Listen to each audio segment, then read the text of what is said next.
Siguen sumándose gente.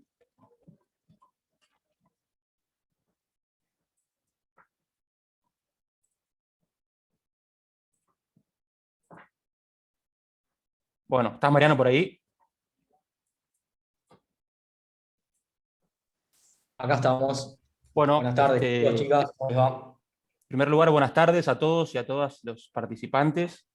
En primer lugar, queremos agradecer a Mariano Bambasi, de parte de toda la Franja Morada de Derecho, por coparse a hacer esta charla, por la buena predisposición. Y en segundo lugar, agradecer a todos los y las participantes que se unieron a la charla de hoy, que va a estar muy interesante. La idea, bueno, como ya habrán visto en algún flyer, en algún video, es hablar un poco de lo que es derecho deportivo con Mariano Bambasi, temas de actualidad que se ven mucho en los canales de deportes, en las noticias y demás, pero que también tener un buen panorama más específico de eso tampoco viene mal. Así que muchísimas gracias, Mariano, muchas gracias a todos. Mariano, todo tuyo. Bueno, gracias, Augusto. Te agradezco a vos en representación de todos los chicos y las chicas de Franja por la invitación. La verdad que es un placer para mí poder colaborar con la Facu, que es donde yo estudié. La verdad es que es un placer, así que muy agradecido y también muy agradecido a todos ustedes, chicos, que después de todo el día de laburo, de estudio, se toman un ratito para escucharme. Así que vamos a intentar que sea la charla lo más dinámica posible, lo más entretenida posible, y que bueno, haya también espacio para las preguntas, para lo que ustedes quieran saber. Así que en cualquier momento que haya alguna duda o alguna cuestión que me quieran consultar, me interrumpen o le avisan a Augusto y él me dice y lo charlamos. Sí, sí, por el chat o levantan la mano y los habilito a hablar cuando quieran, cuando ustedes quieran. Bien, perfecto. Sí, la idea de esto también es que sea, como les decía, que sea dinámico, que sea dejando las formalidades de lado, sino que sea una charla en la cual podamos compartir también las dudas que ustedes tengan sobre esta rama del derecho, que si bien es bastante nueva, está en constante crecimiento y tiene muchísimas actualizaciones de manera constante. Así que la idea, cuando me invitaron los chicos para dar un primer lineamiento de lo que es el derecho deportivo, es muy amplio como para poder tocar absolutamente todo. Pero bueno, básicamente lo que se me ocurrió fue hablar un poco sobre la relación laboral de los jugadores de fútbol con los clubes, analizar el convenio colectivo 557 del año 2009, que es el que rige la actividad de los jugadores profesionales y las jugadoras profesionales acá en Argentina, tocar un poco los temas que establece el reglamento sobre el estatuto y la transferencia de jugadores de FIFA, que habla sobre la contratación internacional, las transferencias y demás cuestiones. Ver un poquito también de lo que es el derecho laboral dentro de de esta actividad.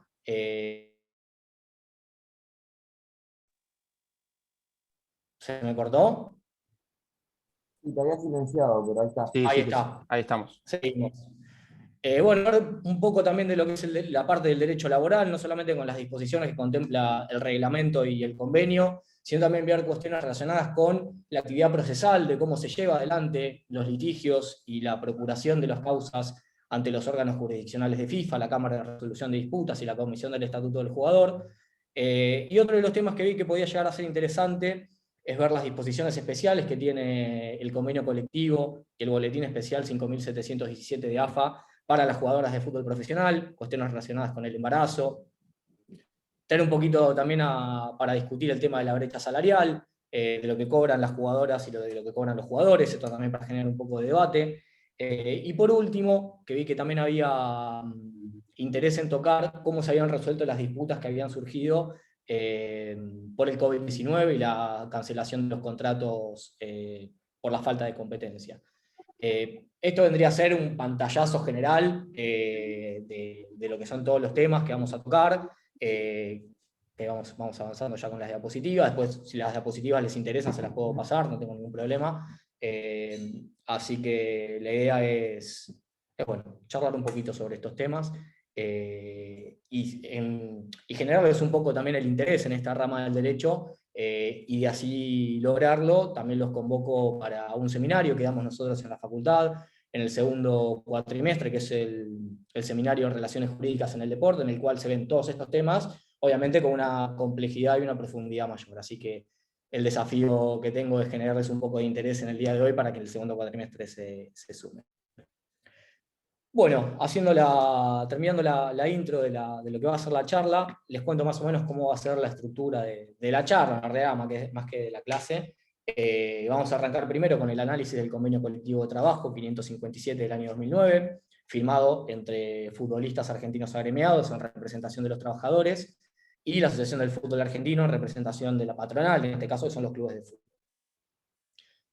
Vamos a ver también cuestiones relacionadas con lo que es la cesión del contrato, que es cuando el contrato de un jugador o de una jugadora, en este caso también, desde el año 2019, se transfiere de un club al otro, y cuáles son los efectos legales que esto tiene, cuáles son las limitaciones y demás.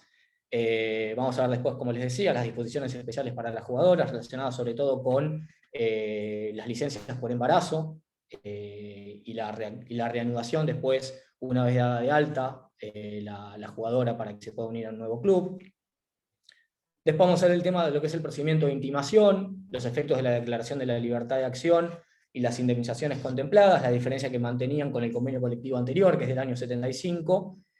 Eso a nivel nacional, y después vamos a ver cómo es el procedimiento que contempla el artículo 14 bis en el reglamento, que vendría a ser en el caso de la contratación internacional. Un jugador, por ejemplo, Argentina, se va a jugar a un club de México y no le pagan. Como vemos que el convenio colectivo va a tener un ámbito de aplicación exclusivamente nacional, cuando vemos que hay un elemento internacional, se aplican las disposiciones del reglamento sobre el estatuto y la transferencia de jugadores de FIFA. Pero bueno, eso lo vamos a ir viendo a medida que avancemos. Y después vamos a ver las directrices que dictó FIFA en el mes de abril del año pasado, para ver de qué manera solucionamos los inconvenientes que surgieron a raíz de la pandemia del COVID-19 y la suspensión de las competiciones.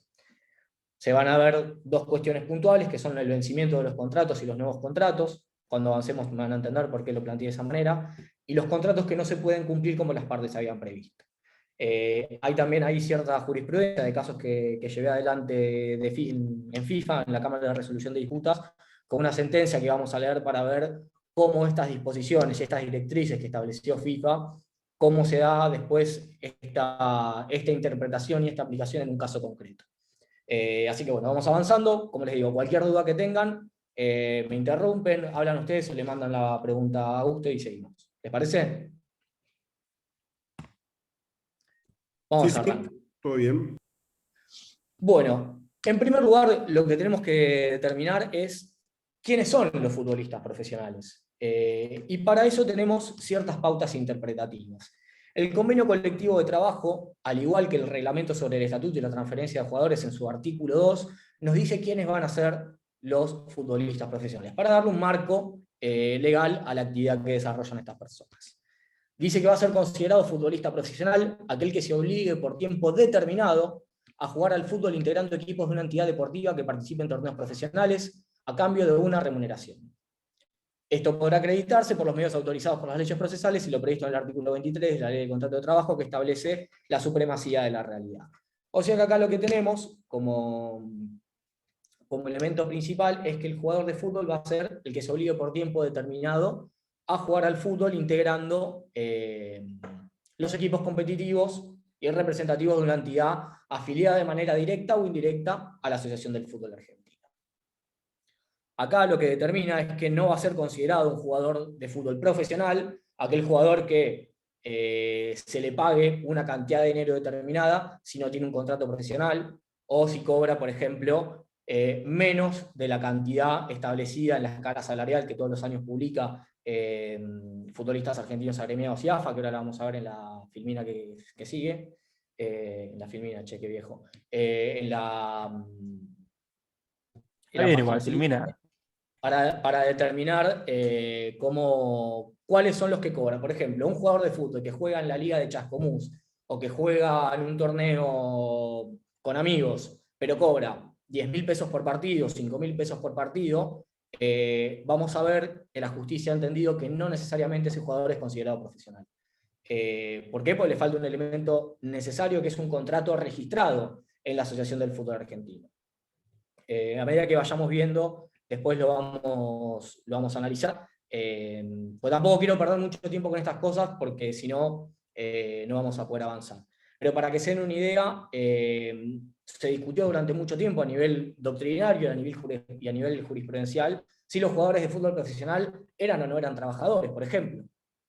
Bueno, esto es una disputa y una discusión que quedó zanjada en la década del 60, determinando que si bien los jugadores de fútbol eran trabajadores que tenían ciertas características especiales, como por ejemplo, son trabajadores que tienen un contrato por tiempo determinado en el tiempo, un contrato a plazo fijo, a diferencia de cualquier otra de las actividades laborales generales en los cuales los contratos se hacen por tiempo indeterminado. Uno comienza a trabajar, hasta puede llegar a ser una contratación verbal, se le da de alta en ANSES, en AFIP y en demás, y en base a eso se convierte en trabajador, sin necesidad de firmar absolutamente nada, más que algunas planillas o algunas cuestiones que el empleador pueda solicitar.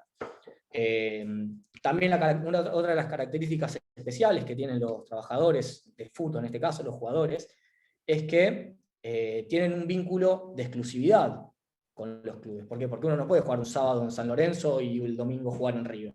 Se entiende que esta prestación que otorga el jugador de fútbol a su empleador, en este caso al club, es de manera exclusiva y el incumplimiento de esta exclusividad tiene un montón de sanciones. Lo mismo pasa, por ejemplo, cuando un jugador quiere modificar de empleador. En este caso, no lo puede hacer en cualquier momento, sino que lo tiene que hacer a la finalización de cada una de las temporadas. Y en caso de que, por la prestación codiciada a este jugador de fútbol, que es muy bueno, por ejemplo, el 9, el goleador del torneo, seguramente va a haber un montón de otros empleadores que lo van a querer contratar, y no lo van a poder hacer porque tiene un vínculo por tiempo determinado con ese club, y por más que le estén ofreciendo 10 veces el dinero o el salario que le está pagando el club anterior, no lo va a poder abandonar. Cosa que en el resto de las actividades no sucede. Por ejemplo, yo siempre veo el mismo caso que es absurdo, pero en definitiva se entiende muy bien. Por ejemplo, un repositor externo de mercadería que trabaja en Carrefour y hace una escultura con latas de conserva. Ahí te doy la palabra, Sergio.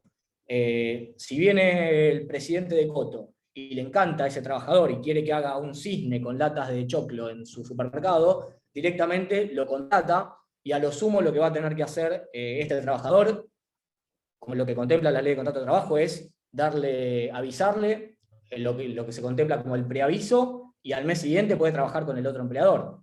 En este caso, el jugador de fútbol no lo va a poder hacer porque tiene un contrato vigente y en caso de que lo incumpla, hay diversas sanciones económicas, deportivas, que están contempladas en los reglamentos. Pero bueno, quería más o menos comentarle esta situación. Sí, Sergio, te escucho. Te hago una consulta. ¿Se pueden establecer cláusulas en el mismo contrato de recesión o no? Sí, generalmente las cláusulas de rescisión están pactadas en los contratos de trabajo de los jugadores. En algunos casos es imperioso, es obligatoria la imposición de cláusulas de rescisión, como por ejemplo en España. Acá en Argentina se utiliza mucho con los jugadores de primera, pero no es obligatorio. Y ahí después es donde se determina cuál es el valor efectivo que tiene que pactarse para la transferencia de un jugador. Hay también una discusión doctrinaria muy importante, que después les puedo recomendar un trabajo muy bueno que hay sobre eso, habla de la naturaleza jurídica de las cláusulas de rescisión de un contrato, que determinan si, por ejemplo, la cláusula de rescisión es una cláusula penal o es una oferta de transferencia que cuando es aceptada por otro club, el contrato se está cumpliendo, mientras que la cláusula penal se puede entender que es como una cláusula de mitigación de daños. ¿Esto por qué determina? Porque vamos a ver que en el artículo 17 del reglamento sobre el estatuto y la transferencia de jugadores, se establece que en caso de que un jugador incumpla el contrato, tanto el jugador como el club nuevo van a ser solidariamente responsables, no solamente por una sanción económica, que puede estar determinada por la cláusula de rescisión, sino también una sanción deportiva, en caso de que incumpla el contrato dentro del periodo protegido. No sé si se acuerdan el caso de la Gata Fernández, cuando llega a Estudiantes, que estuvo 4 meses sin poder jugar. Bueno, fue por esa razón. Pero bueno, no me quiero ir mucho por las ramas. ¿Quedó claro, Sergio? Te hago otra cortita por Dale, ejemplo, sí, también a Gian y a otro de los chicos que levantó la mano. es indistinto a, por ejemplo, un contrato laboral normal, un contrato de un futbolista con relación a lo que es la ley de trabajo. Es indistinto, o sea, o rige lo mismo. Por ejemplo, no puede haber un contrato de recesión en un trabajador normal, pero sí en un futbolista. A ver si te entendí. Vos generalmente las relaciones laborales comunes no tenés un contrato, es un contrato que no es escrito, es un contrato verbal, que vamos a ver que esa es una de las diferencias puntuales que establece el artículo 3 del Convenio Colectivo de Trabajo, que determina que el contrato tiene que estar hecho en un formulario aprobado por AFA y futbolistas argentinos agremiados, escrito, un ejemplar para cada una de las partes, uno para la AFA también y otro para el sindicato, y esta obligatoriedad del registro, que después vamos a ver qué significa. Ahora, esta es una de las características especiales que determina. Ahora, vos después, si vos querés contratar a un trabajador para tu empresa, por ejemplo, que hace fletes, por ejemplo, vos también le podés hacer un contrato por escrito. Generalmente lo que se hace en esos casos, se establece, por ejemplo, un contrato en el cual, o un reglamento disciplinario. O sea, se considera que es válido. Ahora, una cosa es determinante en los jugadores de fútbol, que necesariamente el convenio colectivo establece que se haga un contrato por escrito, mientras que por otro lado es algo que es facultativo y que lo deciden las partes si se puede hacer o no. Perfecto. Muchas gracias. Gian, de nada, Sergio. Sí, buenas noches, ¿cómo te va? ¿Qué Mira, tal? Buenas noches. la consulta que tenía yo era, supongamos que, por ejemplo, poniendo el caso de Adolfo Gaich, el jugador de San Lorenzo, que lo vendieron a un club de Bélgica, si no me equivoco, en su momento. Sí. ¿Qué pasa si el club lo quería vender porque era un jugador que tenía un buen costo de dinero y el jugador no se quería ir, en ese caso? No, ahí vos para poder concretar una transferencia tienen que estar de acuerdo todas las partes. No sé si alguno de ustedes juega o ha jugado al FIFA o al PC Fútbol. Yo jugaba, por ejemplo, mucho al FIFA. Cuando vos querías contratar a un jugador, primero tenés que hacer una oferta al club. Y una vez aceptada la oferta del club, recién podías conversar con el club con el jugador, perdón, para ofrecerle el contrato. Y la prima por gol, por valla menos vencida, etcétera, etcétera. Esto que parece una tontería o una cuestión de juego, es en definitiva la aplicación de los principios, del principio que está establecido en el artículo 3 del reglamento, que habla del principio de la estabilidad contractual, que dice que básicamente que los contratos se tienen que respetar. Y en caso de que las partes quieran rescindir el contrato, todas las partes tienen que estar de acuerdo, y obviamente tanto los dos clubes que se transfieren al jugador como el jugador tienen que prestar conformidad. No puede un club obligar a su jugador a irse a otro club. Eso lo vamos a ver cuando veamos el artículo 8 que habla de la cesión del contrato. Perfecto, muchas gracias. Y si no veo tu nombre, pero tenés levantada la mano. Mateo creo que. Mateo. Ahí. Mateo, sí. Buenas noches. Tengo una ¿Cómo estás? consulta. En el caso, yo tenía una compañera que en el tiempo se convirtió en futbolista profesional, tenía contrato con Estudiantes y febrero, marzo de este año se fue a jugar la Copa Libertadores, un club de Paraguay nada más, Julieta Lema, no sé si la conoces. Sí, bueno. ¿Cómo es en ese caso lo que sería la transferencia o el préstamo temporal por un torneo en especial, si es que durante la temporada no pueden haber cambios? Pasó con Schiavi también. Se permite, exactamente, te iba a decir lo mismo. El reglamento de competición, una cosa son los reglamentos y lo que establece la ley de contrato de trabajo y el convenio colectivo de trabajo, Otra cosa después que es la faz positiva, cuando en definitiva estos jugadores van a representar, o estas jugadoras en este caso, van a representar a otra institución para un torneo particular. Eso se permite, si está en el reglamento de competición se puede hacer. Ahora, no necesariamente que te permitan participar de un torneo internacional para un tema puntual viola este principio de la estabilidad contractual. Obviamente no podés un día jugar San Lorenzo y otro día jugar en Estudiantes en el mismo torneo, porque vamos a ver que los registros de lo que es el derecho federativo son exclusivos, pero en estos casos sí se permite, siempre y cuando la reglamentación del torneo en particular te lo permita. Perfecto, muchas gracias. Bueno, y vamos con la última de Bruno, así seguimos, si no, no nos quedamos con estos temas que tenemos como 40 slides para ver. Hola, sí, no sé si se me escucha. Sí, perfecto. Tenía una duda en el caso de Emiliano Sala, Sí. el tema del contrato que se fue creo que a juicio, el tema de que si había que pagarle al club nuevo o no. ¿Cómo está legislado acá en Argentina, por ejemplo, ese caso? No, bueno, a ver, ahí tenemos principios. El inconveniente del caso de Emiliano Sala, en definitiva, termina siendo una cuestión de responsabilidad y de topes indemnizatorios. No sé si algunos ya han dado derecho marítimo y aeronáutico. Ahí se establecen los topes de responsabilidad en caso de pérdida o sea, daño a las personas o el daño a las cosas.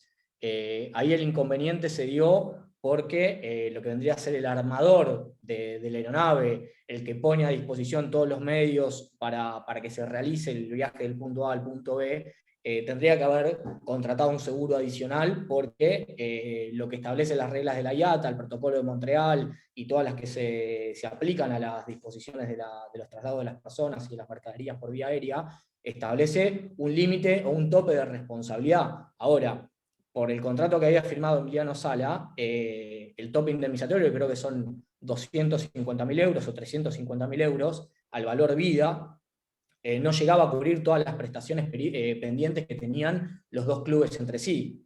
Esto se terminó yendo a FIFA y eventualmente al TAS, que determinó que el nuevo club tenía que, independientemente de que el jugador no haya podido jugar ni un partido, como ya había firmado el contrato y como se había registrado la transferencia dentro del sistema TMS, que es el sistema de correlación de transferencias, y el jugador ya era jugador del club nuevo, por más que tenían que hacerse pagos parciales de la transferencia, se determinó que el club nuevo tenía que pagar igual, independientemente de que el jugador no haya podido jugar ni un minuto en el partido. Ahora, acá la responsabilidad más grande es del armador, si en definitiva se determina si fue su responsabilidad, va a tener que hacerse cargo con su propio patrimonio por los daños que el club nuevo le reclame y la familia de Emiliano Sala le reclame. Pero va por otro lado, es una cuestión más de responsabilidad y de cuestiones de derecho internacional privado que de derecho deportivo. Mariano, te interrumpo, que Natalia Sí. preguntó hoy para retomar con lo que estabas hablando, preguntó en el chat si estas normas que estábamos hablando solamente se aplican al fútbol o a todas las disciplinas deportivas en general. ¿El convenio colectivo decís? Supongo que sí, que se habrá referido al convenio colectivo. Bien, no, el convenio colectivo es exclusivamente para el sector, para el fútbol, y es la única actividad que es considerada profesional en Argentina, porque contempla normas de orden público que vienen a complementar la ley de contrato de trabajo. Después vamos a ver, por ejemplo, que los jugadores de básquet, hoy nadie discute que no sean trabajadores, pero el contrato que tiene con los clubes son contratos de locación de servicios. Después los jugadores de vóley, los jugadores de rugby y demás tienen contrato. A ver, los jugadores de rugby es diferente porque tienen un contrato de trabajo pero con la federación, no así con los clubes o con las franquicias. Mientras que los jugadores de vóley, que también son otros que cobran, se lo reconoce como contrato de beca. Ahora, el contrato de trabajo registrado con aportes previsionales, con seguridad social y demás, es exclusiva de los jugadores y de las jugadoras de fútbol ahora. toda esta situación, esta contratación que hacen los clubes con los jugadores y con las jugadoras, como les decía, el artículo 13 establece que tienen que hacerse por escrito, en este formulario tipo que está aprobado por futbolistas argentinos agremiados y por AFA, que se tiene que registrar en cuatro ejemplares, que bueno, ahora con la pandemia ya no están así. Antes lo que tenías que hacer, el club tenía que mandar una nota firmada por el secretario general y por el presidente, pagar lo que son pagaban los formularios, que eran bastante caros porque era una hoja impresa nada más, y encima después firmar los 4 ejemplares, llevarlos a AFA, que le pongan el sello fechador, y recién ahí el jugador o la jugadora pasaba a pertenecer al club, que es lo que se conoce como el derecho federativo. Esta obligatoriedad de registro determina que nacía en cabeza del club este derecho federativo. ¿Y qué es este derecho federativo? Básicamente es la potestad que tiene un club de utilizar los servicios de manera exclusiva de un jugador determinado o una jugadora determinada en una competencia que organice la Asociación Nacional o la confederación a la cual esté adherido. Sin la posibilidad o sin la registración de este contrato de trabajo, el jugador no puede representar a la institución. Me van a preguntar, bueno, ¿qué pasa con los jugadores que no son profesionales o los juveniles? Bueno, acá en definitiva, la obligatoriedad de registro no se da en relación de lo que es el contrato de trabajo, porque no es un jugador profesional, sino que sea con el contrato de afiliación deportiva, que en definitiva es una ficha, que si alguna vez compitió de manera federada en cualquier deporte, te hacen firmar una ficha con tu foto, con la firma de tus padres si sos menor de edad, donde constan todos tus datos, y ahí comienza, una vez registrada esta ficha, el derecho federativo en cabeza de esta institución deportiva puntual. Esto es lo que establece exclusivamente el contrato para los jugadores y jugadoras de fútbol profesionales, que es una de las cuestiones más importantes, esto de entender qué es el derecho federativo como figura jurídica, para entender todos los efectos legales que desde la registración surgen en cabeza del club. Vamos a ver que a raíz de eso, que bueno, no lo vamos a ver hoy, pero bueno, después si quieren pueden leer el convenio colectivo de trabajo, que si ponen en Google CCT 557/09 lo van a poder encontrar. Habla de los derechos y las obligaciones de las partes, habla de un montón de cuestiones relacionadas sobre las cuestiones salariales, la registración. Hay un montón de artículos que no vamos a ver hoy, como por ejemplo la cantidad de jugadores, cupos extranjeros y demás, pero bueno, lo pueden ver y cualquier cosa, si tienen alguna duda, me consultan. Sí, Sergio. Una consulta, en el caso de los clubes amateur, ¿qué tipo de responsabilidad tienen? ¿Tienen responsabilidad civil? ¿Tienen porque solo tienen una ficha de afiliación?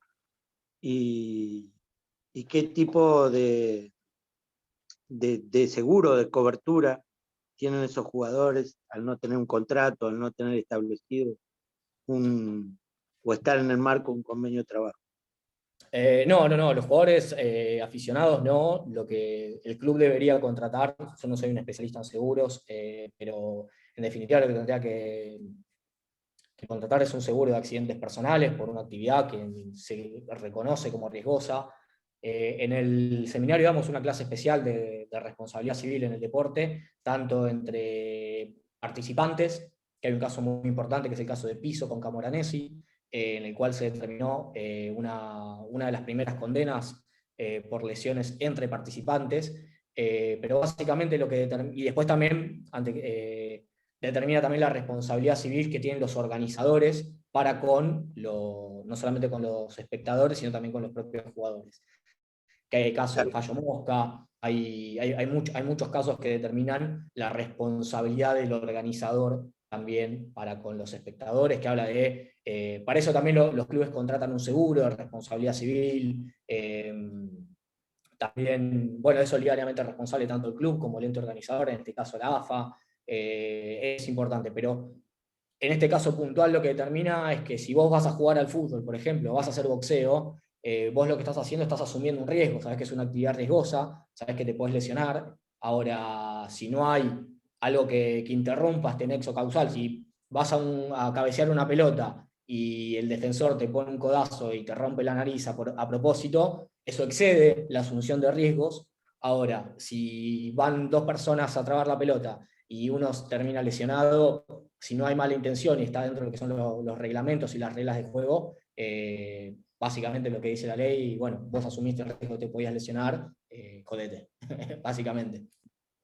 No, pero te pregunto, por ejemplo, en el caso de las canchas amateur que tienen puntualmente en los laterales, tienen Las colchonetas. cemento y que deberían estar acolchados, y ya en ese caso, bueno, hay un causal, como vos decís, que no tiene cobertura o que no, o que está infringiendo algún tipo de responsabilidad del club. Sí, Ya ahí, no es bueno, ir a ahí cambiar hace un par de años también, no sé si se acuerdan, hubo un caso muy triste que uno de los jugadores, un jugador creo que falleció por golpearse con los muros de Sí. contención de los costados. A raíz de eso, AFA lo que determinó fue otorgamiento de unas colchonetas para poder cubrir los laterales y demás. Ahora, eso no determina que los clubes tengan que contratar un seguro por esas cosas. Ahora, después se verá. Seguramente la compañía de seguros, cuando vaya a inspeccionar la cancha, le va a decir, mirá, si vos querés que te dé una cobertura, tenés que o tirar este tapial o ponerle colchonetas, pues si no, yo no te cubro.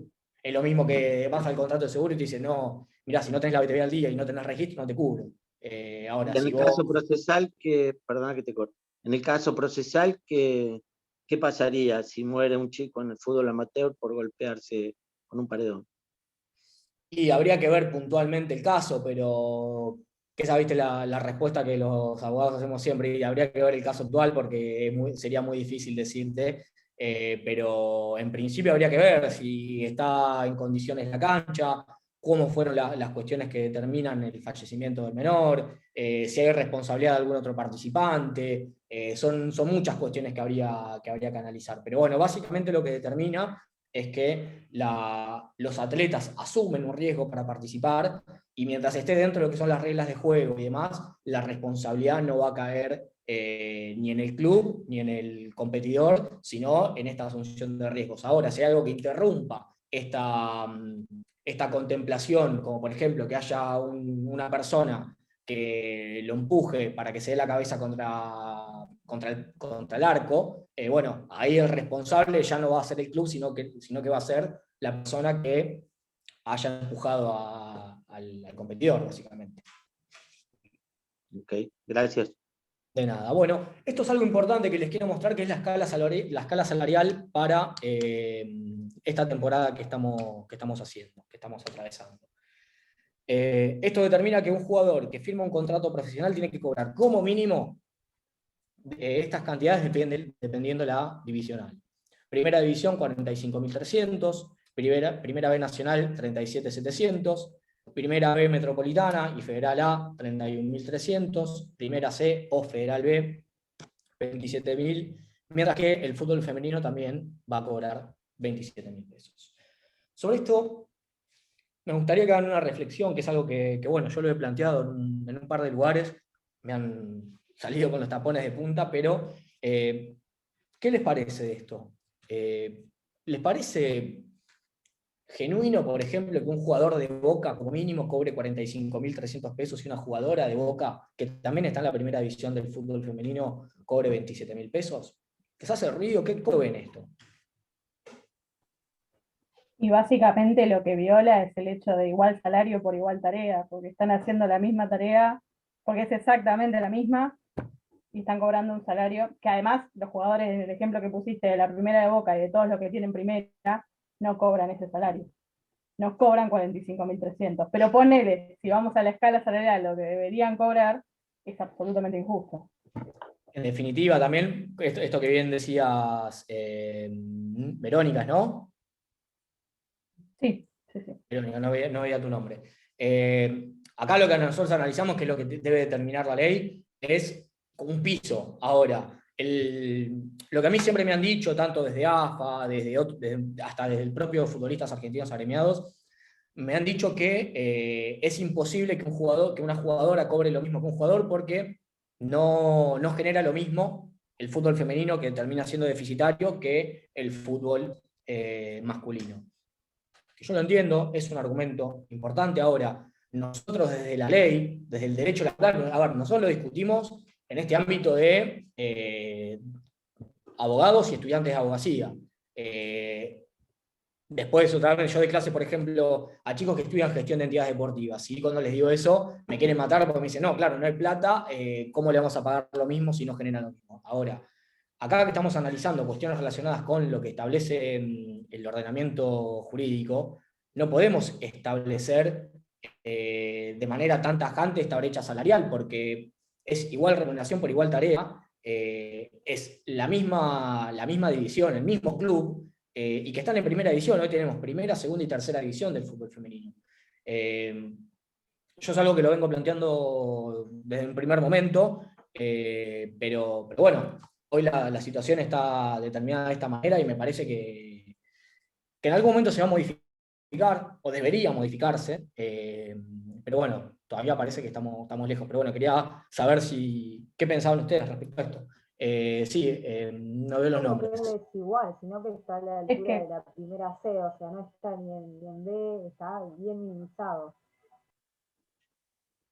Sí, se escuchó medio bajito algo, pude llegar a escuchar, pero sí, en definitiva es eso que estaban diciendo, respecto a que es una primera división como la de los hombres. Yo creo que es una brecha que aplica en general al fútbol femenino profesional. Creo que nunca se llegó a completar el objetivo que tenía profesionalizarlo. Van los sueldos, van la televisación, en que no jueguen en los estadios de primera. Creo que por esto que decís vos de cuánto vende, termina habiendo mucha diferencia. Sí, totalmente. Mariano, discúlpame, personalmente como opinión y algo que he charlado con jugadores profesionales, es que obviamente laboralmente, como decís vos hablando, no está bien que haya una brecha tan grande. Lo que pasa es que se ve mucho desde el lado del club, que sería el empleador. Decir, yo le pago lo mismo a una persona que una me genera más que la otra, ¿me entendés? Como por ejemplo decirte, no es el mismo sueldo el de Varela, el jugador de Boca, que de quizás la número 5 que juega en el fútbol femenino. Además que profesionalmente hablando, esto es lo que muchas veces escuché de quejas, que no sé si está bien o está mal, la verdad que prefiero de esa postura no opinar, que es el nivel de jugabilidad. Por ejemplo, vos ponés las mediciones físicas de los jugadores de Boca, no es la misma que de las jugadoras, y yo creo que, a ver, el fútbol femenino es muy viable y se debería de profesionalizar como corresponde, pero es un largo camino por recorrer. De hecho, creo estar seguro que una jugadora estadounidense cobra mucho más que cualquier jugador de primera división del fútbol argentino. Pero es un largo camino por recorrer nosotros como país, como darle viabilidad de que jueguen en un estadio de primera división, no en una cancha cualquiera o auxiliar. Creo que deberíamos empezar por ahí. Estoy totalmente de acuerdo. Ahora, con respecto a lo que decís de las mediciones, obviamente una cuestión también biológica, no van a tener las mismas mediciones un jugador que una jugadora, independientemente del nivel de profesionalización, pero hay que tener en cuenta que también esas jugadoras compiten contra otras jugadoras. Y por otro lado, el argumento de que genera mucho más dinero los jugadores que las jugadoras, que es algo que es cierto. Ahora, nosotros no discutimos si Tevez cobra $50.000 por mes. Acá lo que estamos discutiendo es que el mínimo tiene que ser idéntico. Después, si genera mucho más dinero Boca por televisación, por sponsoreo, por un montón de cosas, está perfecto si el mercado determina que los jugadores tengan que cobrar 10 veces o 20 veces el salario mínimo. Ahora, lo que no podemos nosotros, desde el punto de vista de la ley lo digo, ¿no? Establecer y ratificar esta brecha salarial, igual remuneración, igual tarea, en jugadores y jugadoras que compiten en la misma división y hasta muchas veces en el mismo club. Eso es lo que me parece. O es una reflexión que yo hago. A ver, yo acá no quiero venir a convencer a nadie. No, eso creo que es una de las cosas más decís. lindas que nos enseñan a nosotros en la carrera, que cada uno tiene que tener su propia visión, y lo que tenemos que hacer nosotros es encontrar los argumentos para poder defender las posturas que tenemos. Pero a ver, entiendo, a mí también me gusta ponerme de formación profesional también, de ponerme del lado a defender la postura tal vez más difícil de defender, tipo abogado del diablo, que no es este caso, porque en definitiva yo creo que es algo que se va a tener que dar, y naturalmente se va a dar, que terminen cobrando lo mismo. Ahora, falta mucho camino porque todavía hay hasta que pelearse en los mismos clubes para que le den lugar a las jugadoras. Pero bueno, no quiero que nos lleve mucho tiempo esto porque tenemos un montón de cosas más para hablar. Acá tenemos, fue el que primero levantó la Hernán, mano y me nunca parece. empezó a hablar. Que no me sale el nombre acá. Sí, Hernán, no, yo ¿puede ser? decía, Ahí yo está. trabajo en Hernán, yo trabajo en gimnasia y me ha pasado en un montón de reuniones que la diferencia, primero la de las divisiones, yo creo que tiene que ver más que nada con lo que la AFA te da, porque la AFA te da mucha menos plata si estás en la B, mucha menos si estás en la C, o sea, tiene una parte a cada club, que es enorme la diferencia, lo sufrió cuando el gimnasia estuvo en la B, recibió muchísima menos plata y no podía sostener ni siquiera la estructura de empleados que si estaba en la A con lo que recibía la AFA. Eso por un lado. Por el otro también hay que tener en cuenta que la AFA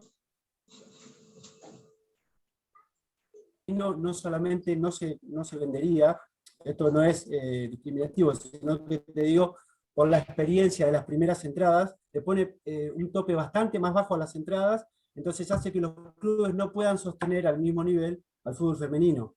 Es una cuestión de tiempo, va a llegar a ser igual, calculo, pero los sponsors y todo eso todavía no llegó en la cantidad que debería. Sí tendrían que poner los topes mínimos de sueldo, porque de última no cambia nada, vos arreglás lo que querés después individualmente, pero para ser igualitario en los mínimos estoy de acuerdo en cada división. Por ahí ya en las divisiones de más abajo es una cuestión medio lógica de la AFA, ¿no? Te da mucha menos plata, creo que el 20% más o menos. Bueno, Menos que si estás acá también lo que hay que determinar es que así para hoy abajo. la profesionalización está dada por un apoyo de la Asociación de Fútbol Argentino, nada más, que es el que en definitiva paga los salarios. Si fuese una cuestión exclusivamente de los clubes, creo que me sobran los dedos de la mano para decir quiénes son los clubes que en definitiva harían un esfuerzo por sostener esta disciplina, con dinero de su propio bolsillo. Pero bueno, es una discusión que podemos estar 3 horas hablando sobre fútbol femenino. Será para el próximo temario. Y hay una pregunta más que me quedó, que me sale iPhone, no sé quién es, pero tenemos la pregunta también abierta y avanzamos.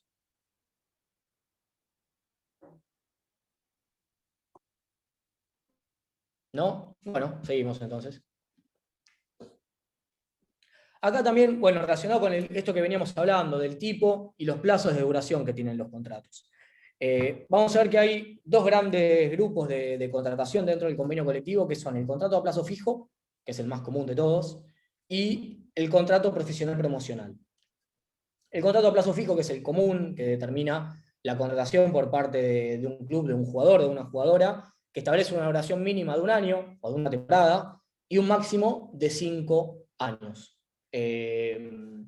Mientras que el contrato profesional promocional establece un sistema de prórrogas de los contratos que establece que un jugador entre los 16 y los 20 años de edad, obviamente arranca a los 16 porque es lo que contempla la ley de contrato de trabajo, que dice cuándo una persona puede convertirse en trabajador, y establece que se puede establecer un contrato profesional promocional que tiene un valor menor de cargas previsionales, de aportes y también de salario, y que este contrato puede ser prorrogado por exclusiva decisión del club 1 o 2 veces, dependiendo la edad del jugador, mientras que si tiene 21 años se le puede ofrecer un contrato con una sola prórroga.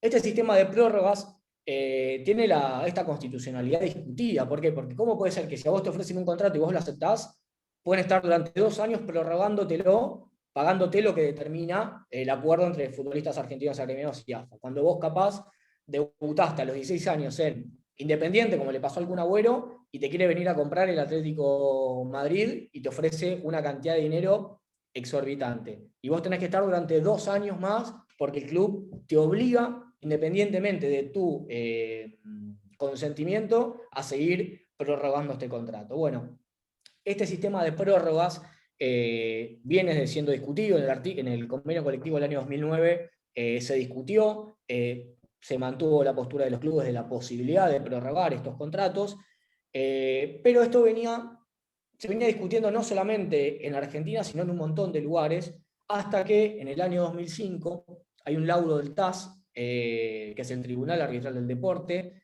que determinó la finalización del sistema de las prórrogas. Antes, básicamente, y de manera indefinida, el club que te contrataba podía prorrogarte el contrato todos los años durante toda tu vida, pagándote el 20%, subiéndote el 20% del salario. Vos cobrabas 1.000 pesos, al otro año te lo prorrogaba y te pagaba 1.200. Al otro año te pagaba el 20%, te sumaba el 20% de 1.200. Y así te podía tener durante toda tu carrera. Y vos no tenías la posibilidad de pegar el salto nunca, salvo que el club se ponga de acuerdo y le paguen por su derecho federativo, por esta transferencia. Esto le venía pasando a dos jugadores, a Bueno Rodríguez, a Bueno y a Rodríguez Barrotti, que jugaban en Peñarol, en Uruguay, y tenían la oferta del Paris Saint-Germain para poder cobrar un montón de dinero más, y como Peñarol no se ponía de acuerdo con el club para ver cuánto le iban a pagar por la transferencia de estos derechos federativos, lo que hacía era prorrogarle el contrato todos los años. Prórroga tras prórroga tras prórroga. En un momento se cansan estos jugadores, rescinden el contrato, se van a jugar al Paris Saint-Germain y Peñarol le hace juicio a los jugadores y al PSG, y lo que determina el TAS es la nulidad de estas cláusulas de prórroga indefinida, porque iban en contra de lo que era la posibilidad de transferencia de los jugadores y era como un resabio de lo que era el derecho de retención, que lo vamos a ver en otro momento. Así que este sistema de prórrogas que está establecido en el convenio colectivo de trabajo tiene su constitucionalidad discutida y es cuestión de tiempo a que se caiga. No me acuerdo si fue Thiago Almada, el jugador de Vélez, que tenía un contrato profesional promocional y se lo querían prorrogar de manera unilateral, y el jugador no quería y presionó para irse, y tengo entendido que ahora se solucionó y le ofrecieron un contrato a plazo fijo con una remuneración mucho más importante, pero bueno, está establecido también esta posibilidad de que una cosa es lo que dice la ley, lo que dice el convenio colectivo, otra cosa que es lo que puede llegar a pasar en la realidad, pero este sistema de prórrogas está establecido en el artículo 5 y el artículo 6 del convenio colectivo de trabajo, al cual los remito para que lo puedan leer porque es un artículo muy largo, pero básicamente determina estas situaciones. Vamos a ir avanzando. No sé si hay alguna duda al respecto. Profe, ¿yo le puedo hacer una consulta? Dale. ¿Cómo juega la voluntad del jugador, digamos, en este tipo de contrato? Que es prorrogable. Cero. Porque acá lo que te establece es que la prórroga es por parte del club. El club decide, por eso le digo, el artículo 5 y el artículo 6 dice que antes del 30 de mayo, porque se determina que las temporadas pre-COVID iban del 1 de julio al 30 de junio, o sea que con un tiempo casi de un mes antes de que finalice, 2 meses antes de que finalice un mes antes de que termine la temporada, vos le notificabas mediante carta de documento al jugador que le ibas a prorrogar el contrato y no podía decir nada. Así es como está establecido en el convenio colectivo de trabajo, o sea que el consentimiento del trabajador en este caso no existe.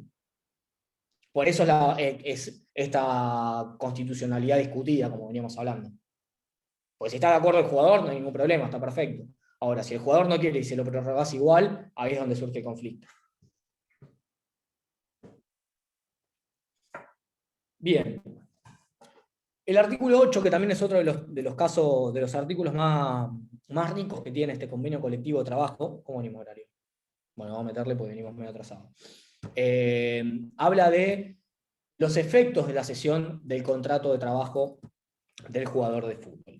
Que esto es básicamente la compraventa o el préstamo que se hace de la prestación laboral del jugador de un club al otro.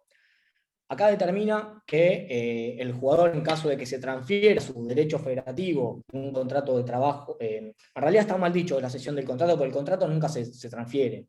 Lo que se transfiere es el derecho federativo, esta potestad que tiene un club de ofrecerle un contrato a otro jugador. Porque vamos a ver que el contrato de trabajo que yo tengo con un club, si a mí me venden de manera definitiva, este contrato que yo tengo con el club anterior, con el club A, se finaliza de manera anticipada y se celebra un contrato nuevo con el club B y se registra este nuevo contrato. No es que se transfiere el contrato. Y en caso de que sea un préstamo o una transferencia temporal, lo que pasa con este contrato con el club A, se suspende sus efectos, se firma un nuevo contrato y se registra este nuevo contrato de trabajo, y una vez que este finaliza, este vuelve a retomar sus efectos. Por eso se entiende que nunca se puede hacer un contrato de transferencia por más tiempo en este club del contrato restante que queda con este club A. ¿Se entiende? Se determina también que en caso de que al jugador, que entre los dos clubes se pague, por ejemplo, la cláusula de rescisión de $1 millón, le corresponde al jugador cobrar el 15% de lo que se pague por la transferencia de su contrato. Y este es un derecho contemplado en el convenio colectivo de trabajo que es irrenunciable. ¿Qué pasa, por ejemplo, en caso de que, pasa mucho, y más ahora en el post-COVID, que el mercado se deprimió bastante y no hay tantas transferencias millonarias como había antes? ¿Qué pasa cuando, por ejemplo, hay una cesión, ya sea temporal o definitiva, de un jugador a cambio de una cantidad de dinero y la prestación de otro jugador, como fue el caso de Marcos Rojo y Nani cuando se va del Sporting de Lisboa al Manchester United? Acá lo que determina el convenio colectivo de trabajo es que se tiene que determinar cuál es el valor de cada uno de los jugadores. Por ejemplo, si se transfiere, como fue el caso de Nani y $15 millones, bueno, hay que determinar cuál es el valor de Nani, primero para que se le pague el 15% a Nani. Y después, si decimos que bueno, Nani valía 10 y 15 en efectivo, bueno, entonces el valor de Marcos Rojo es 25 y se calcula el 15% en base a esa conjunción de los dos valores. ¿Se entiende? Bien. Después hay otra de las cuestiones que determina el convenio, el artículo 8, que habla de la transferencia onerosa de un jugador mayor de 16 años. Esto determina que si un club, el club B, le paga al club A una cantidad de dinero determinada o a determinar por la cesión de otro jugador, y hay una cesión onerosa en este caso, el jugador cedido se gana el derecho a que sea contratado como profesional en el nuevo club. ¿Por qué? Pues se entiende que si vos estás pagando por la transferencia a este jugador, por esta prestación, no lo podés tener como aficionado, sino que tenés la obligación de hacerle un contrato de trabajo al jugador que estás comprando. Otra de las cuestiones importantes que establece el artículo 8 es la imposibilidad de la disminución de la remuneración en caso de transferencia. Por ejemplo, pasa mucho que, por ejemplo, Cambaceres, Villa San Carlos, contratan jugadores de Estudiantes y de Gimnasia que tal vez necesitan rodaje en primera división y no tienen lugar en equipos de la primera división. Lo que hacen en estos casos los clubes de la primera división, le firman el contrato de trabajo, tiene que cobrar 45.300 pesos. Ahora, si se van a jugar a Villa San Carlos, por ejemplo, que está en la B Metropolitana y tiene que cobrar 31.300 pesos, ahora el jugador no puede pasar de cobrar 45.300 por tener un contrato en primera a cobrar 31.300. ¿Por qué? Porque no puede disminuirse la remuneración por trasladarse a un club que cobre menos. Ahora, si en este caso, por ejemplo, Villa San Carlos le quiere pagar 31.300 y el jugador lo acepta, la parte proporcional que resta por cobrar la tiene que seguir pagando Estudiantes.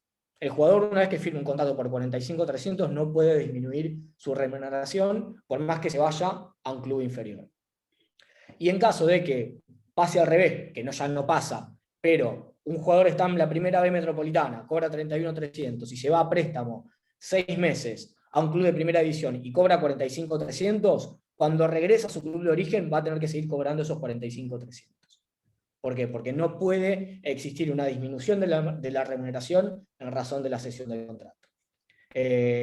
Sí, no veo tu nombre, pero levantaste la mano. Magali, creo. Hola, ¿qué tal? ¿Cómo estás? ¿Todo bien? Bien, todo bien. Te hago una consulta. En el caso de cuando se baja de categoría por un ascenso, ponele River, descenso, sí. En el caso de River, cuando se fue a la B, o a la inversa, cuando subió Aldo Civi a la A. ¿Qué pasa con los contratos? Mirá, vos ahí, otra cosa que pasaba en el PC Fútbol, por ejemplo. Vos tenías una cláusula en la cual tenés la posibilidad de establecer una cláusula de libertad de acción por descenso. Ahí generalmente cuando pasa eso, hay una reestructuración de los planteles, porque hay jugadores que no quieren jugar en una división inferior, pero No, porque además el ingreso en principio se tiene que respetar lo que establece el contrato. Si vos tenés un contrato de acá a 3 años y vas a cobrar 50.000 pesos y después te vas a otra división, lo lamento, tenés que seguir cobrando 50.000 pesos. Y a la inversa. Y en caso de que tengas un contrato de B Metropolitana y asciendas a la B Nacional, por más que el contrato diga que tenés que cobrar 31.300, vas a tener que cobrar o firmar un nuevo contrato en el cual le pagues al jugador esa cantidad de dinero. Caso contrario, el jugador te puede hacer un reclamo por diferencias salariales. Bárbaro. Genial, gracias. Bruno. Sí, yo quería consultar con el ejemplo de, por ejemplo, Zapa, que se fue, por ejemplo, al Boys, me parece, que Estudiantes tiene que pagarle ese porcentaje que le queda. ¿Hasta cuándo tiene que pagar ese porcentaje? ¿Qué porcentaje, Bruno? No te entendí. Si, por ejemplo, Zapa que se fue al Boys, que se fue a la B, que gana 37, creo que era, pero sí. Estudiantes tiene que pagar la diferencia para que siga ganando 45, ¿cuándo Estudiantes le deja de pagar ese No, porcentaje? a ver, generalmente en estos casos, salvo que haya una necesidad del club de pagarle las diferencias, obviamente, vos encima que le cedes a un club inferior un jugador de categoría, le decís, no, mirá, yo te lo cedo, pero le pagás todo el salario vos. Ahora, si no lo paga el club nuevo y Estudiantes lo tiene que seguir pagando, lo tiene que pagar hasta tanto el jugador regrese a Estudiantes durante todo el tiempo del contrato. Lo tiene que hacer de esa manera. Y hay una pregunta más que no veo el nombre. Emanuel. Pero tenés Emanuel Sánchez. Tiene la mano levantada. ¿Cómo están? ¿Todo bien? Buenas noches. ¿Qué tal, Emanuel? ¿Cómo están? Mira, consulta, justo estabas hablando de la cesión y del préstamo. Justo cuando vos te referís a que el pago del sueldo lo hace el club al que va o lo sigue haciendo el otro club originario donde es el pase, estás hablando del cargo, ¿no es cierto? Cuando el famoso que escuchamos, el préstamo con cargo o la cesión con cargo, el cargo vendría a ser eso, ¿no? Hacerse cargo también del sueldo del jugador. No, el cargo es el precio que vos tenés que pagar por la cesión del jugador. El salario es otra cosa. Vos tenés dos variables en los préstamos. El cargo o sin cargo, si vos tenés que pagar algo por tener ese jugador durante ese tiempo, y la opción de compra, que ahí determina una oferta que te hace el club, que esto pasa, por ejemplo, en los contratos, en Civil 3, que sigue siendo. Yo te hago una oferta y hasta que yo no retraigo la oferta, esta oferta queda pendiente y si yo la acepto como club nuevo, obviamente tenés que comunicar de manera fehaciente antes de determinada fecha si vas a hacer uso o no de la opción. Visto que eso también en el periodismo se dice. Bueno, si vos haces uso de la opción antes de esa fecha, se entiende que estás aceptando esta opción de compra y pasás a obtener estos derechos federativos dentro de, o de manera temporal a una manera definitiva, durante todo el lapso que vos le quieras hacer el contrato, hasta 5 años. Perfecto. Y lo último que establece el artículo 8 habla de lo que se conoce como la cláusula del miedo. ¿Qué es esta cláusula del miedo? Bueno, es la prohibición de establecer una limitación de participación del jugador cedido en un partido que compita contra el club cedente. ¿Esto qué significa? Por ejemplo, Copa Argentina, Zapa, que está jugando en All Boys, y se enfrentan All Boys con Estudiantes. Las cláusulas que digan que Zapa no puede jugar el partido contra Estudiantes son nulas. Como también son nulas si se establece una multa en caso de que Zapa juegue el partido contra Estudiantes. Eso está determinado en el artículo 8, y en el año 2015, si mal no recuerdo, una semifinal que juega el Chelsea contra el Atlético Madrid, el arquero Courtois estaba atajando en el Atlético y era jugador del Chelsea. En ese caso estaba en el contrato pactado que por cada partido en competición internacional que juegue Courtois contra el Chelsea, tenía que pagar el Atlético de Madrid una multa de 150.000 euros. Eso se determinó que, si bien era una cláusula que estaba escrita, no era aplicable porque esto es lo que entendió el Comité de Integridad de la competición de UEFA decía que este tipo de cláusulas atentaban contra el principio de la integridad deportiva. ¿Por qué? Porque si vos no podés poner a los mejores jugadores que tenés para jugar contra otro partido, se cae este principio de la integridad. ¿Se entiende? Obviamente lo que pasa generalmente es lo que se conoce como los pactos entre caballeros. Yo te cedo al jugador, vos no lo pongas. No queda firmado en ningún lado, el jugador se lesiona justo antes de jugar contra el club cedente, o va al banco y no entra. Ahora, si el jugador entra y juega y le hace 10 goles, no puede pasar nada. Ahora, el club cedente nunca más le va a prestar un jugador a este club cesionario, ¿no? ¿Se entiende? ¿Alguna duda? Tengo una pregunta. Sí. ¿Cómo te va? ¿Qué pasaría, que pasa mucho en Europa ahí, con los juveniles? Los que en este caso serían menos de 16 años, que a veces se lo llevan los clubes europeos por la patria potestad, o bueno, pasó el caso del chico Simons, el del PSG, que también se lo llevaron siendo re joven. Mirá, es un tema que es muy largo, el tema de la transferencia a los menores de edad. Si te interesa, anotate el seminario, después lo vamos a ver, pero básicamente lo que se establece en el artículo 19 del reglamento sobre el estatuto y la transferencia de jugadores es un principio de la prohibición de transferencia de jugadores menores de edad, menores de 18 años de edad. Vos después tenés ciertas excepciones que establece, por ejemplo, si tus padres se van a vivir a otro país por cuestiones no relacionadas con la práctica del fútbol del menor. Obviamente, tenés que demostrar que el jugador está siguiendo a la familia y no la familia sigue al jugador, como fue el caso de Brian Sarmiento, en Estudiantes. Hay una excepción también en lo que es la Unión Europea y el Espacio Económico Europeo, que habla de que se permite que los jugadores a partir de los 16 años puedan transferirse dentro del Espacio Económico Europeo, de la Unión Europea, para irse a jugar a otro club. Eso se permite. Que esto es lo que determina también que los jugadores argentinos que tengan doble nacionalidad puedan empezar a irse a partir de los 16 años. Que eso, obviamente, va en perjuicio de los intereses de los clubes argentinos, porque es muy fácil también para muchos jugadores que tienen futuro conseguir el pasaporte europeo, y en vez de esperar hasta los 18 años, que fue el caso de Benjamín Garré, el caso de Valentín Bada, hay un montón de jurisprudencia al respecto, determina que vienen los clubes grandes y a los 16 años ya te llevan a los jugadores, porque le pueden ofrecer un contrato y se van utilizando esta excepción que está en el inciso B del artículo 19 del reglamento. Pero bueno, pasa mucho eso. Vamos a avanzar. Sergio, sí, tiene una pregunta. Sí, discúlpame, lo estoy interrumpiendo. Tranquilo, estamos para eso. ¿El caso de Messi fue algo similar a lo que estás explicando? Y no, porque mira, estas disposiciones, hasta el año 2001 no había absolutamente ningún tipo de reglamentación sobre los jugadores de fútbol a nivel internacional.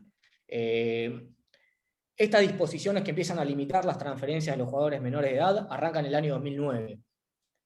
Se crea ahora, hay una subcomisión de FIFA que autoriza todas las transferencias de los jugadores menores de edad. Y la transferencia de Messi fue anterior al año 2009, o sea que si no tenías una limitación a ese momento no podían decirte nada. O sea que era más simple, fue más simple.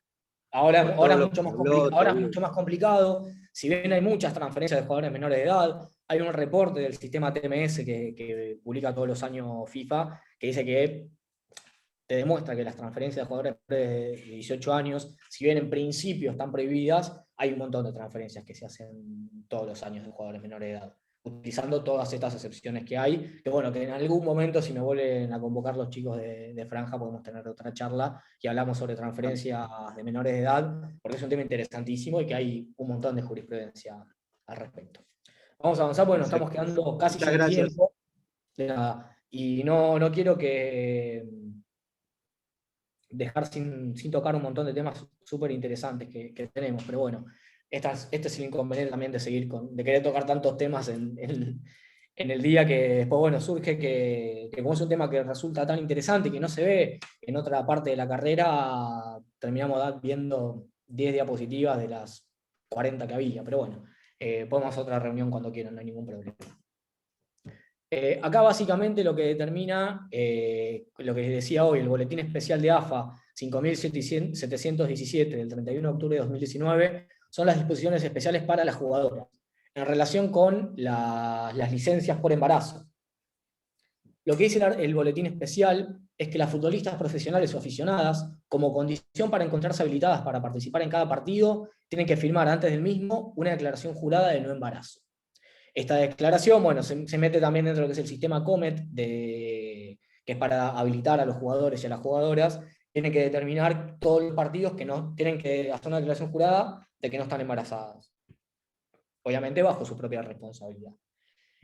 Una vez que comunican este estado de gravidez, tienen prohibido participar en partidos y en entrenamientos, o lo hacen bajo la responsabilidad de su médico y bajo su propia responsabilidad. No va a ser responsable el club en este caso. Y pueden reasumir los entrenamientos y los partidos una vez que se les dé el alta por el embarazo o por cualquier otra situación. Esto determina también una falta grave por parte de la futbolista en caso de que sepa que está embarazada y no comunique al club. Y habla de falta grave, y el convenio colectivo, cuando habla de los derechos y obligaciones de las partes, dice que se puede despedir al futbolista, o a la futbolista en este caso, por haber cometido una falta grave. Y acá les pregunto a ustedes, para que lo analicen, ¿es una falta grave que la jugadora que sepa de su embarazo no lo comunique al club? Bueno, hay que ver en el caso concreto, obviamente, pero puede ser considerada una falta grave que amerite el despido de la futbolista.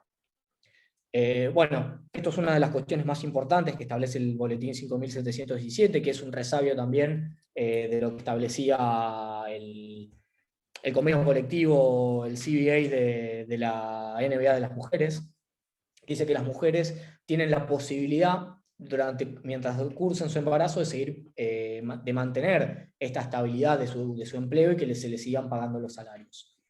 Miren cómo dice: durante dicho lapso, el embarazo, la futbolista conservará su empleo y el club continuará abonándole la misma suma equivalente a la remuneración pactada hasta la fecha del certificado médico que habilite el reinicio de la actividad, aún en el caso de que el contrato se hubiera extinguido.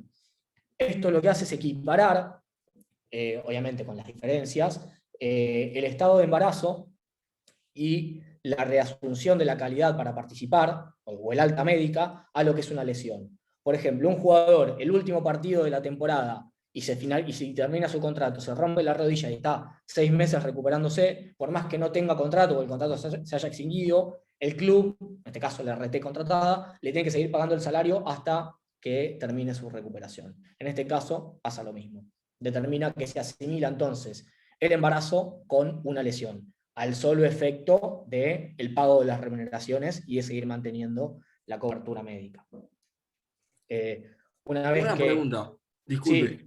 En el caso de Prato, de ahora, que se rompió la tibia o algo así, ¿quién se tiene que hacer cargo? ¿El Fénix o River? Porque se le vencía el contrato ahora en junio, creo. Y... si se le vencía, tiene que seguir pagándolo el club donde tuvo la lesión. Salvo que entre los clubes pacten lo contrario, pacten otra cosa.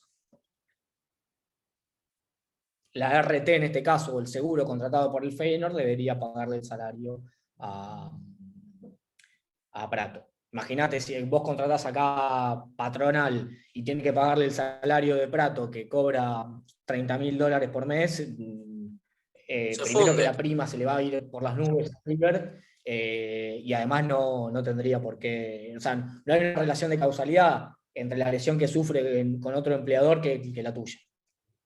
¿Se entiende? Sí, perfecto, gracias. Por último, acá lo que dice: si la futbolista obtiene el certificado médico que la habilita para reiniciar la actividad y está extinguido el contrato y el libro de pases está cerrado, como el momento en el que podés registrar los contratos está determinado por el libro de pases, la AFA tendría que abrirle un plazo adicional de 20 días hábiles para que pueda incorporarse al club de su preferencia, independientemente de que sea profesional o aficionada. Y esto es lo último también que determina la protección para las jugadoras profesionales, que en caso de que el despido o la resolución del contrato se dé o esté motivada en el embarazo de la jugadora, se va a poder realizar un reclamo en la justicia laboral, que es la prórroga de jurisdicción que establece el convenio colectivo de trabajo, y el club va a tener que abonarle como indemnización especial la indemnización por antigüedad, por omisión de preaviso, vacaciones no gozadas, y todo lo que establezca el artículo 15, que habla básicamente también lo que vamos a ver, que establece el artículo 13, inciso B, que vamos a ver ahora. Como también la antigüedad, como se calcula en la ley de contrato de trabajo, 1 mes de sueldo por cada año de servicio o una fracción mayor a 3 meses, sin tope. Sí, Sergio. ¿No sería discriminatorio si la echan, a decirlo vulgarmente, o le rescinden el contrato por estar embarazada? Claro, por eso establece en el boletín esta indemnización especial. No, perfecto, gracias. De nada. Sí, Verónica era, ¿no? Sí, mi pregunta es bastante concreta. En caso de que no haya algo legislado en este convenio colectivo, ¿se usa supletoriamente la LST? Por supuesto. Bien. Por supuesto, como cualquier convenio colectivo de trabajo Claro, de la actividad pero... que sea. Bien.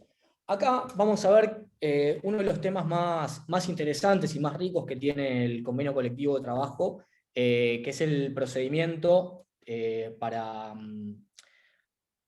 presionar a los clubes que paguen los salarios, que está en el artículo 13, inciso B, que habla de un procedimiento en el cual vos tenés la posibilidad, como jugador, de que si el club te debe 1 mes de salario, una cantidad equivalente a 1 mes de salario, vos podés intimar al club a que te pague, y en caso de que en 48 horas el club no te pague, podés declararte en libertad de acción.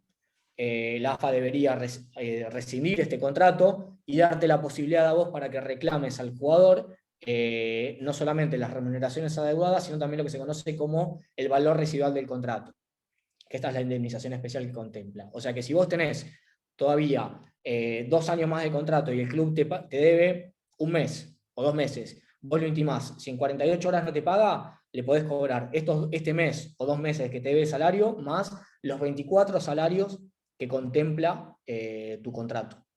Eso es algo muy, muy interesante, que obviamente sucede muy poco, porque el jugador que hace... A ver, todos me van a decir, pero Mariano, ¿cómo puede ser? Si hay jugadores que le den 1, 2, 3, hasta 6 meses de salario, ¿por qué no está lleno de reclamos en la justicia?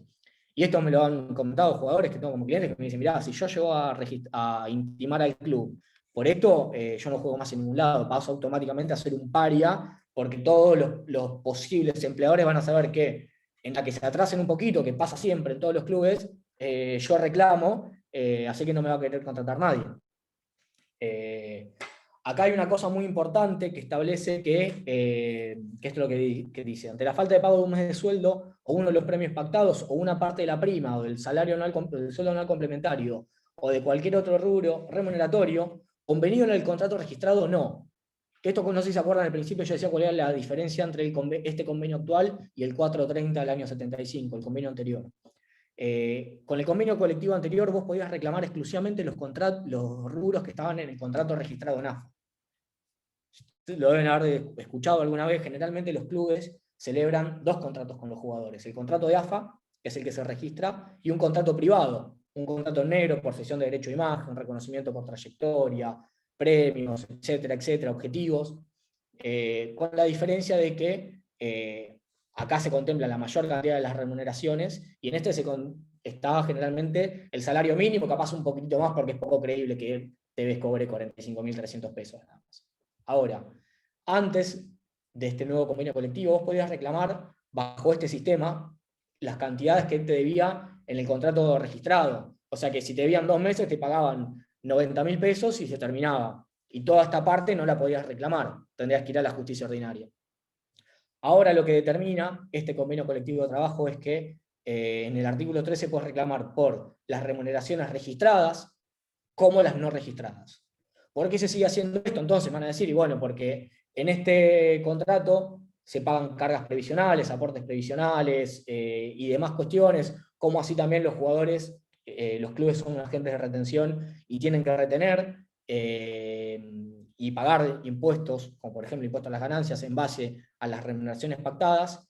Mientras que en este contrato la retención es mínima, creo que es del 2,2%. La verdad que de impuestos no la tengo muy clara. En algún momento podemos hacer una charla con abogados y contadores que tienen clarísimo el tema impositivo. Yo la verdad que aprobé finanzas y ahí nomás. Así que es importante también entender por qué se hacen estas cosas en la realidad. Ahora, a lo que importa es que por el artículo 13, inciso B, podés reclamar las dos remuneraciones, la que está registrada y la que no está registrada. Bueno, acá les explica el procedimiento, cómo es y más, lo dejo para que lo puedan leer eventualmente. Y determina que en caso de que el club no te pague, vos tenés la posibilidad de resolver el contrato por culpa del club, tener derecho a la indemnización especial, igual a las retribuciones que le resten percibir hasta la expiración del término del contrato, más indemnización por antigüedad, omisión de preaviso, vacaciones no gozadas, etc. Y se discutía también ahora, que no tengo conocimiento de si hay algún caso que haya llegado a sentencia, no creo por el momento, pero cuando estaba establecida la prohibición del despido y la doble indemnización por el despido, podría reclamarse la doble indemnización. Sí, hay una pregunta. ¿Qué tal, Mariano? Buenas tardes. Una consulta. ¿Corren intereses también en el resarcimiento? Por supuesto. Por supuesto, lo que contemple la justicia laboral en ese caso. Pero generalmente es muy difícil que los casos lleguen a sentencia porque los clubes saben que van a perder, por supuesto. Tratan de llegar a un acuerdo antes, obviamente. Y si no, te lo patean durante 5 años, como pasa en la tramitación, y después que te llega una sentencia de 15 millones de pesos de liquidación. Más honorario, más tasa de justicia, con la imposibilidad también que tienen muchas veces los clubes acá de apelar, porque tenés que apelar directamente a la corte, porque no tenemos cámara. Bueno, son cuestiones que los abogados de los clubes tienen que analizar para ver si determinan o no la falta de pago de los salarios y demás. Fue el caso del gato César, ¿no, Mariano? Algo así parecido. Exactamente. Bueno, acá lo importante también, que es lo que dice el artículo 3 al principio, que dice que tendrá consideración legal de salario todas las prestaciones que el club se obliga a otorgar al futbolista, y que importe para esto una ventaja económica, sea dinero, especie, habitación o alimentación. Acá es algo muy importante también, porque si bien es una ventaja económica que tener una casa o que te paguen la comida, generalmente FIFA no te lo reconoce en el convenio cuando vos reclamás. Ahora, hay algo que no les dije, que lo vamos a ver ahora, porque vamos a ver cómo es el procedimiento que se da en este reclamo a la ley. Capaz con esto ya vamos terminando, la parte de COVID no la vamos a llegar, porque es algo que se queda hasta las 10 de la noche. Básicamente lo que determina es que vos, en caso de que exista un elemento internacional, esto es que un jugador argentino esté jugando en Perú, en Colombia o en Bangladesh, en ese caso, cuando hay un elemento internacional, y ya no puedes utilizar el convenio colectivo de trabajo porque se aplica a jugadores argentinos o que tengan un contrato con un club argentino, en este caso vos podés reclamar directamente a FIFA. Y en vez de utilizar el convenio colectivo de trabajo, vos lo que utilizás es el reglamento sobre el estatuto y la transferencia de jugadores, que tiene en el artículo 14 bis aspectos similares al del artículo 13 inciso B. ¿Qué es lo que habla? Habla un procedimiento para el reclamo de deudas vencidas. En el año 2015 se crea este sistema que habla del artículo 12 bis, que determina que los clubes que tengan deudas salariales con sus jugadores iban a empezar a tener sanciones por falta de pago de los salarios. Hasta el año 2015 vos podías hacer juicio, te lo reconocían. Ahora, si el club no te pagaba, no pasaba nada. Cuando empieza a haber un montón de reclamos por parte de los jugadores porque no les pagaban los salarios, lo que empieza a determinar y lo que empieza a decidir FIFA con las reformas de los estatutos y de los reglamentos, que como ven ahí, las circulares que empiezan a comunicarse, dice que a partir del 1 de marzo del 2015, en caso de que un club no pague a los jugadores que tenían en las temporadas anteriores y tenga deudas vencidas, pendientes de pago, al club se le iban a empezar a imponer sanciones de advertencia, apercibimiento, multa, y la más importante de todas, que es la prohibición de inscribir jugadores nuevos, tanto en el ámbito nacional como en el internacional, durante 1 o 2 periodos de inscripción completos y consecutivos. Esto es algo similar a lo que establece el artículo 4 de nuestro convenio colectivo, que habla del sistema de inhibiciones. Deben haber escuchado en algún momento que cuando está por arrancar el torneo, los jugadores empiezan a inhibir a los clubes. pasó con Colón, pasó con Newell's, que determina que si no le pagan a los jugadores que tenían en la temporada inmediatamente anterior, no van a poder registrar contratos nuevos. Bueno, esto es básicamente lo mismo que determina FIFA, que dice que previamente vos lo que tenés que hacer es poner en mora al club, tenés que intimarlo por escrito, por un plazo de 10 días, a diferencia de lo que era el convenio colectivo argentino, que lo tenés que poner en mora por 48 horas nada más, con la salvedad de que tiene que deberte una cantidad establecida, que son una cantidad equivalente a 2 salarios. Este es el primer avance que se hizo respecto al reclamo de las deudas salariales vencidas. Mientras que en abril del 2018 se generó lo que para mí es como la panacea de los abogados que también nos dedicamos a esto, también porque en Sudamérica hay muchísimo incumplimiento salarial, que los clubes determinan esta creación del artículo 14 bis, que viene a complementar este artículo 12 bis de deudas vencidas, que establece la posibilidad de los jugadores a rescindir el contrato por falta de pago de 2 mensualidades o una cantidad equivalente a 2 salarios, obviamente con el elemento internacional.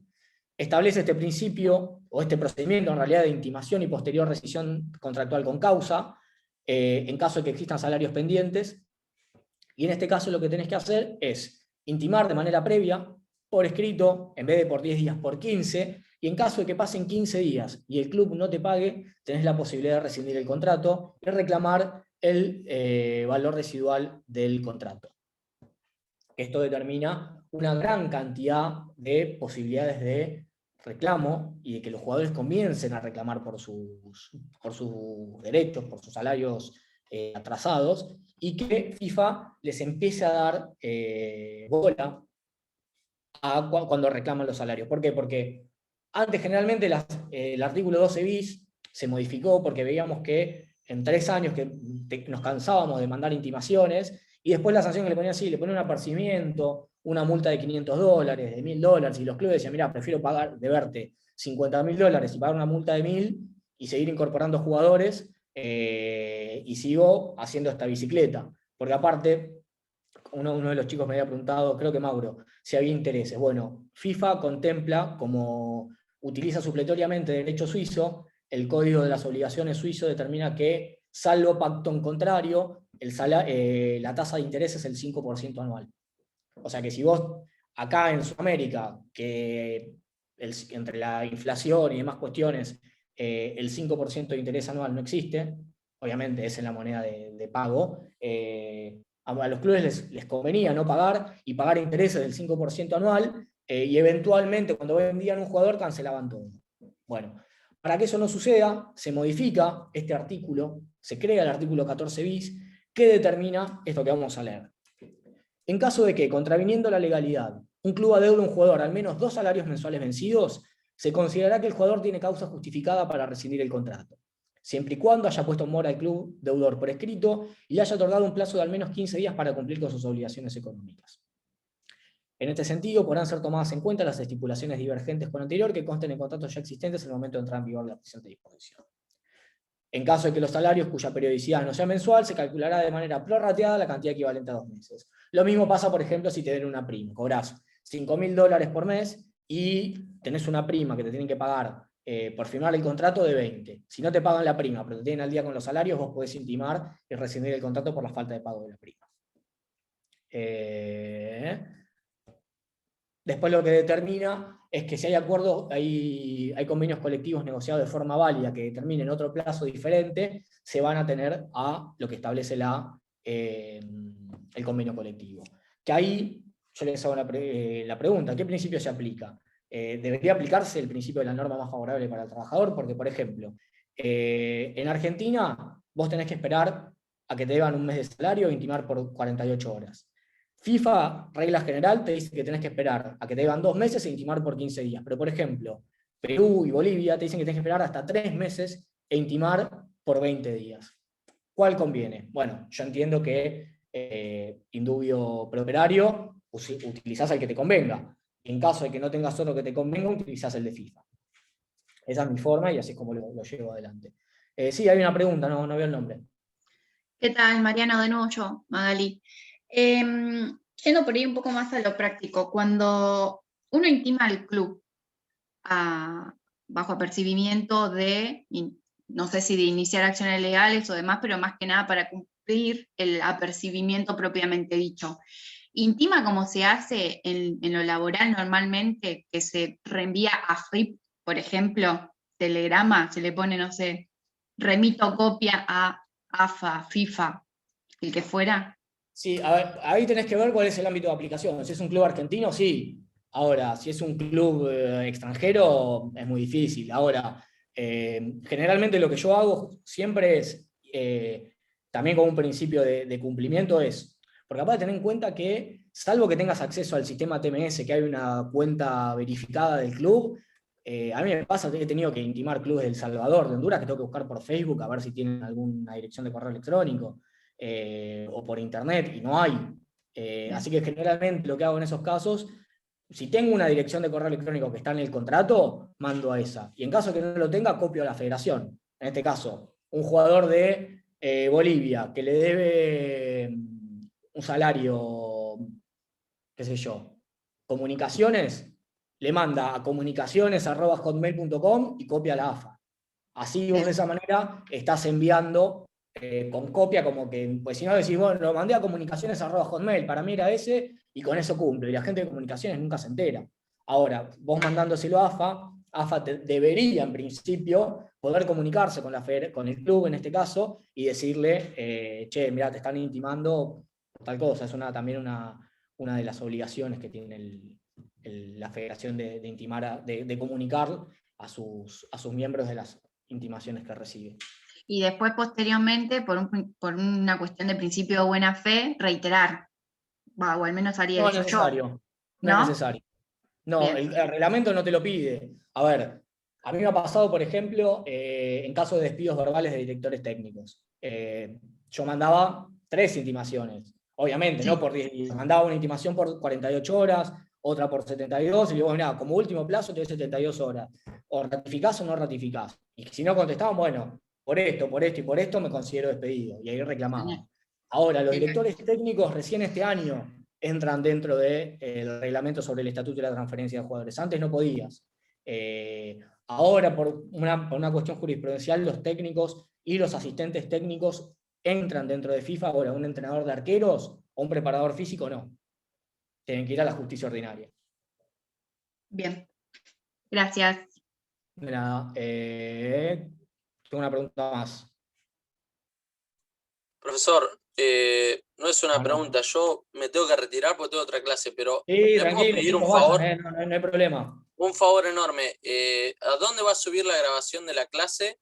Y si este Power que usted está mostrando lo va a subir, lo va a compartir o solamente se lo queda. Nada más que eso. Sí, creo que tendría que ver si tengo que tapar algunos datos porque les puse algunas, ¿cómo se llama?